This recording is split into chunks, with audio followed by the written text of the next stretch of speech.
Ano ang separation benefits ng mga government employee na nag-resign na hindi pa 60 years old at less than 15 years ang GSIS contributions nila?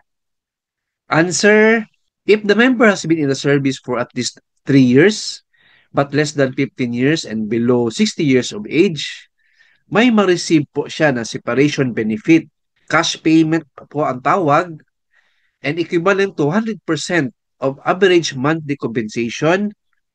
So, ang pagkuha ng average monthly compensation is average salary in the last 3 years. So, kung magkano yung sweldo mo for the last 3 years, kunin mo yung average niya, and for every year of service, i-times po ninyo, then payable po ito upon reaching age 60. Simply said, ma-receive po natin ito at age 60 na.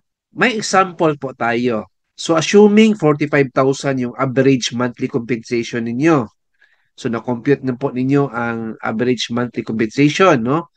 Yung last 3 years po niyo na sweldo, 45,000 po ang lumabas. Then may 10 years ka na government service, then nag-resign tayo. And hindi pa tayo 60 years old. Ang gawin po natin, ma'am or sir, is i-times lang po natin yung average monthly compensation times number of years in service. Sa example natin, 10 years, 45,000 times 10, 450,000 ang ma-receive ni member na separation benefit at age 60. Opo.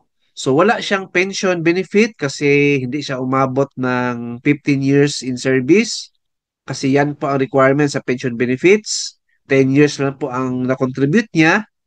As a result, separation benefit lang po ang makuha niya, ma'am and sir. Cash payment po yan. Outright ibigay pagdating nyo sa age 60. Ayan po. So, good news pa rin ito sa mga GSIS member. Thank you, GSIS. Alright, thank you for watching. Please like, share this video, and subscribe my YouTube channel. Thank you, God bless, and 2 thumbs up.